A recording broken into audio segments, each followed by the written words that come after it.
I'm Demarcus Paul. Welcome back to another how-to video brought to you by ODI Grips and ourbmx. We got a lot of requests for how to do a backwards manual, fakie manual, whichever one you want to call it.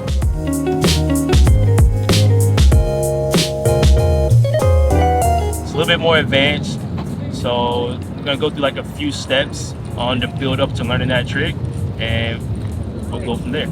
The first few tricks you should know before even trying to attempt a fakie manual or backwards manual would be, of course, a 180, of course, a manual, and knowing how to fakie in general. Like I said, it takes a little bit more pedal pressure and timing, but we're gonna teach you how to do the coaster version of that. Maybe approaching a curve or something that's a little bit taller than a curve so your tire don't roll on top of it, where you can do a tire press and then roll fakie, then hop into it, or you can just tire press and jump back into the fakie manual. Work a little bit harder on those things.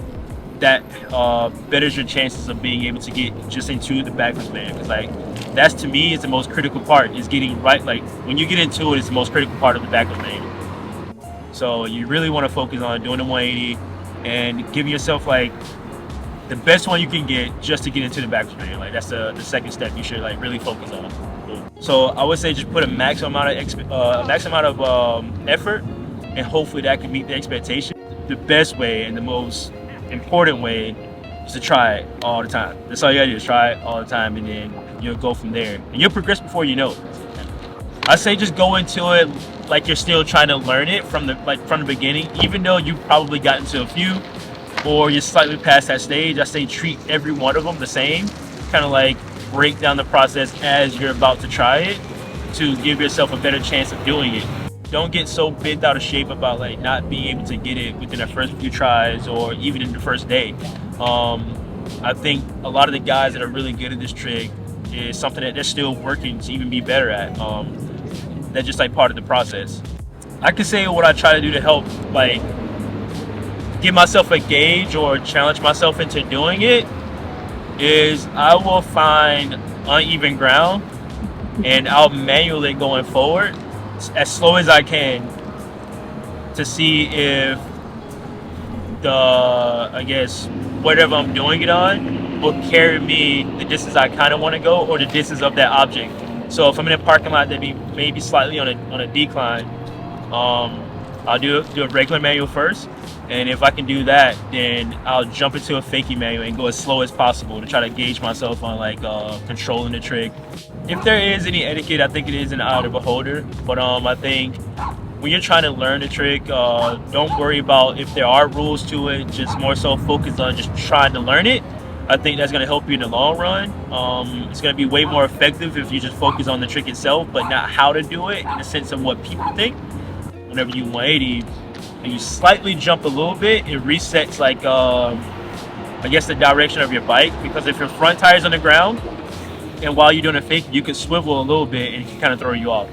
What you would notice is like tire pressure. I think tire pressure play a really big role in the early stages of learning this trick. Same thing with a manual. If your tire pressure is a little too low to counterbalance your weight on the bike and all the movement you have on the bike, you're more likely to flip back or be a little off balance and a little more uncomfortable if the tires are squishy, like in having low tire pressure. You don't have to go crazy with having it super high, but you need to have enough to kind of help you just keeping your momentum. Another thing would be flat ground is perfectly fine. I would say don't do it on a decline if you're trying to learn it, because you're gonna have to lean back even more just to stay up. So doing it on something flat, empty parking lot, whatever you can find that will help you be able to learn this trick. Take your jacket off if your hood fly over your head.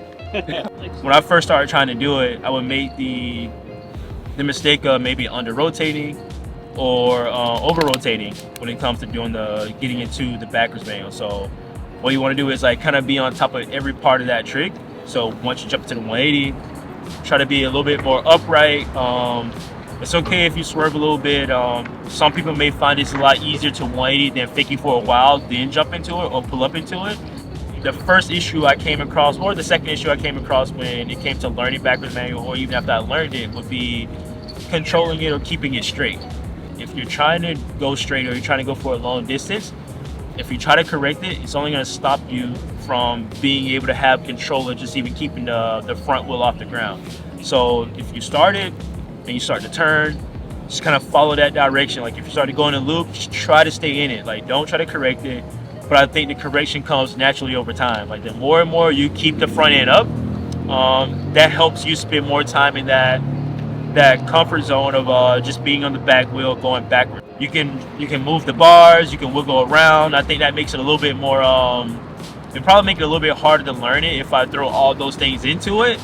I think that when it comes with anything, when it comes to balancing, your body naturally will react. So whether it's like knees bending a little bit more, you're rolling your ankle over a little bit more, you're more pulling on the left side or the right side, I think all that kind of goes with the process of learning it. So don't focus more so on how your body should be. Focus more so just like keeping it up, even if you're spinning around in a circle.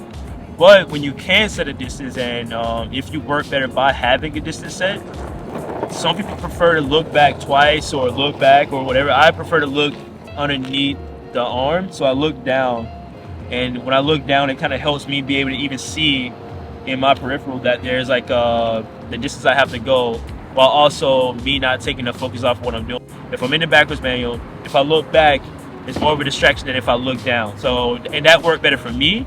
It may not work for you, but try both. It could be situational. You know, it could be a line on the ground, and you can look down at that line, and that can help guide you in. Yeah, just try it all different ways, whatever you feel is comfortable to you.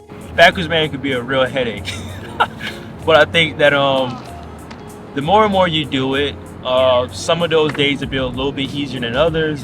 Just trying to find the fun in the process and understand that there won't always be fun, but just look at it for the bigger picture of that, where you could be with it and where you're starting at, and you know, maybe track that progression and look back on it and enjoy it. So, shout out to ourbmx and ODI Grips for always coming through with the how-to videos.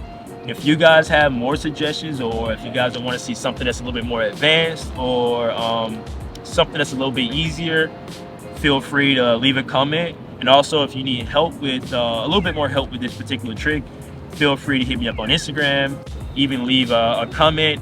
And also, even if you know how to do this trick and you feel that I left something out, feel free to comment it. I think any information can help, especially when somebody's trying to learn this trick. So yeah. Cool. Yeah.